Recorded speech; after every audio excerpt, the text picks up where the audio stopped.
Welcome back to Tabletop 24, welcome back to the UKGE show floor. I'm here with Dan of Stone Sword Games, and we have got Daimyo. Daimyo? Or both? Both. It doesn't matter how you pronounce it, apparently. So, tell us a little bit about what we've got on the table in front of us. Okay, so essentially what we've got is a worker placement, hand management, resource management, area control, combat Euro, which is a lot of things. All the boxes ticked. Except for deck builder. Yeah. And cooperative. So the game is a 1 to 6 player game. It is always played with all 6 factions. However, if your gaming group is smaller, you have like 4 regular players, there is a really complex, it is a complex and robust AI system that once you get the hang of will run those other players for you. If you don't want to be running other hands as well as your own, you can choose to have a more passive AI which makes up the numbers to make the 6-player engine work. So the first thing players will do on their turn is over here we have an alliance tracker.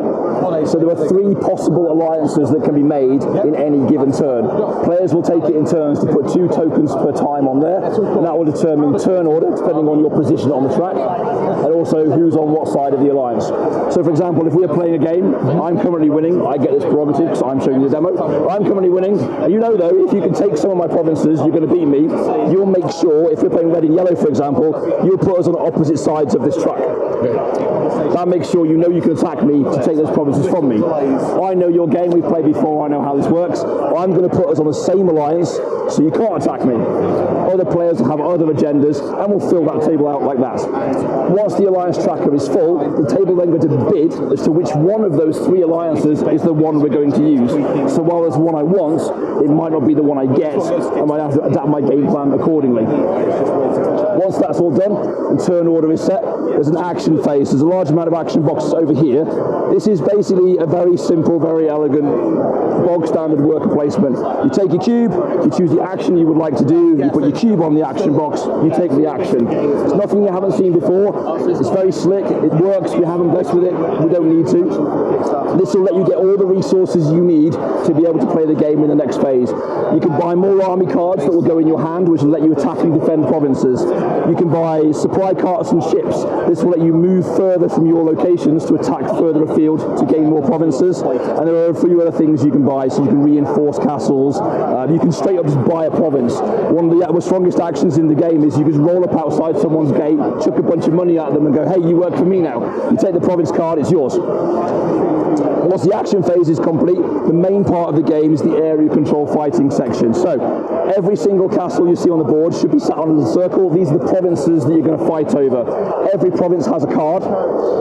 They are, I think, 99% unique. I think there's like maybe 2 or 3 card overlaps simply because of the number of provinces there are. But we've made sure they're always spread out anyway. So in any given region, all the provinces are definitely unique. When you attack, let's say for example here we're going to attack from Dewa, which is up in the north, and we're going to attack Setsu, which is down here in the south. It's that one there.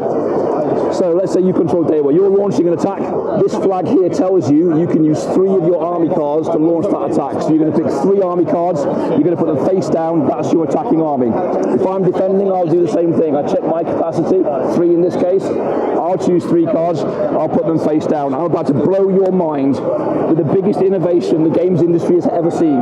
Once we have both chosen our cards, we're going to flip them face up, and the highest total is going to win. Exactly, there we are. Presumably you've only got a finite hand size as well, so will you find yourself in a bit where you've not got the right army? Yeah, definitely. I mean, so you'll get your army cards from the action phase. So the way we've designed the game is there's an advantage to going first in some situations and an advantage to going last in some situations. So if you're first in the action phase, you'll have the cheapest, highest strength army cards in your hand. If you've gone last, your army's probably a bit weaker, but you're also attacking last. So if you bide your time in the attacking phase and you have the last attack of the turn, you can watch how many cards people are playing, and while your army's not great, if you know you've got more cards than they have, even with just some spearmen, you know you can win. So flip the cards face up, highest total wins. There's about 3 or 4 different ways people can mess with the totals. So there are cards that will send your army home, so it drops your strength. There are cards that will add strength to your army, so if your card gets sent home, you can put your strength back up again. So there's a round of bickering and backstabbing. You can make deals, so I might say, hey, if you pay me 5 cash, I won't send your army home. People outside the conflict can get involved. So what you find with a lot of big combat 6-player games is while 2 players are having a fight, 4 players sit there twiddling their thumbs waiting for it to finish. In this, everyone can have skin in the game and they all want to have a mess with it. You might have one guy will send a card home, but then someone else is in alliance with somebody else. That's a bad move for them. They'll add more strength. So once all the shenanigans are finished, if they've got a winner, if the attacker wins, he takes a flag out of the castle, puts his colour flag inside. If a defender wins, he just keeps control of it. The losing player must then kill one of their cards, which is going to shrink their army turn by turn. Normally you'd keep all your army cards, but if someone dies, he's gone, he doesn't come back. And that is essentially it. There are a few small little pieces like having an alliance is relevant for who can get involved in a fight. So you have each player will have 2 diplomacy cards. So if we're doing the Dewa versus Setsu fight here and we're in an alliance, you're attacking Setsu and you don't think you can beat it. So you go, hey Dan, can you help me take Setsu? I'm like, yeah, sure. I'll play this card. This possibly says I'm loyal to you. It's worth 2 combat strength to help you win this fight. He's like, great. Since I did this at random, I have no idea if I've been nice or not. So we flip this over. As it happens, I have not been nice to you. So you countered that 2 strength thinking you were going to win, but actually, no you don't, because I lied, which is a thing I do quite regularly, to be fair. So I will lose honour, and there's an honour track on the board here, which is basically a measure of how honourable you are. As you do good things and help people, you will gain honour. As you do nefarious plots and schemes, you will lose honour. If you can cap out your honour to 20, it will convert into victory points. For every honour you can't gain, you get a point. Conversely, if you go the other way, you go to 0 honour and would lose honour, you lose points. So deciding when you want to be a traitor and when you want to be loyal is a really cool thing that other people in Alliance can do. And again, to have people involved in fights they're not actively participating in.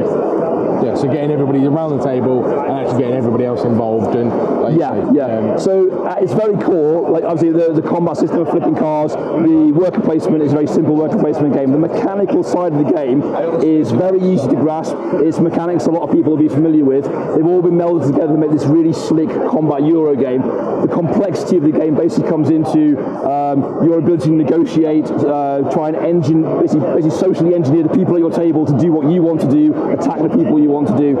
I suck at social engineering. This puts it away. This man can call me on anything every time. So we played a demo of something the other day and he was like, I know exactly what you're going to do, Dan. I was like, no you don't, James, and he just kicked my ass. So yeah, the complexity side of it is literally how well you know your game group, and the cool thing is if you have a game group you play with regularly and you know the guys you play with, you all know how you play, that will give you a completely different experience for say rocking up to hall 3, playing guys you don't know and then going, okay, how do I manipulate you to do my thing? And do I know if you're telling the truth or not? Exactly. So anytime there's something that looks like it's set in stone that you think this is going to happen, there is at least one way that's not the case. Okay. What pushes us towards the end of the game? It's just time. You have 3 wars. So a war is alliance phase, worker placement, fighting. You have 3 times. At the end of the 3rd war, whoever has the most points wins. I say it's a Martin Wallace game. It has everything you'd expect in the Martin Wallace game, except a loan. There was a loan. We took it out. So there's a victory point track around the outside of the board. It's a Euro. They all do this. Excellent. There's a money button. You can take an action to get money. There's a track for money, which you can increase to get more money. So if you've played Martin's games, you'll be familiar with these mechanics. You know, it's stuff people like, it's stuff people are comfortable with. And then what I've done over the top is I've layered in all the backstabby PvP stuff. So again, if you've played Martin's games, he's not big on screwing each other over and the more American board game style of like the player interaction, stabbing each other. So over his really elegant system of Euro bits, I've gone in and layered over lots of evil, backstabby nonsense stuff. The social part. Yeah. So anything nice and friendly that's Euro-y, that's all Martin. We didn't touch that. It flows. It's perfect. I love it. And then anything that basically is going to make someone get up and throw something at you, that's all me. And I'm sorry if that happens. Perfect. I'm really not. And so where can people find this? So at the moment, it's currently waiting to go on Kickstarter. We are waiting for Senjutsu to ship, which should be July, August time. We don't want to be guys who say, well, you've given us loads of money for this project and hold our hand out for more when you haven't seen the quality or had that delivered. So we're waiting for this to ship. The current timetable at the moment is we want the campaign to either start or end at Essen. That way we can use the Essen show to basically drive more traffic and get the campaign buzzing and have a really good time. Perfect. And obviously that's a long far way out, but when would you expect people to be receiving their copies? So one of the major lessons we learned from Senjutsu is anything can and will go wrong when you're trying to plot a time frame. So when it launches, we're probably expecting 12 to 18 months for shipping. We're going to err on the side of lateness so we can account for delays and things we weren't aware of. We have learned a hell of a lot from putting Senjutsu out, all the small things that could go wrong, and we're hoping that we can account for those and they won't go wrong again. In a perfect world, if the campaign ends at Essen, the game is 97% finished design-wise. There are a few small tweaks for the solo AI system to make it flow and make the scoring more human-like. That should be done before the campaign goes. So the campaign is literally figuring out how nice we can make it. If enough people back it, we can turn this cardboard board into a neoprene board.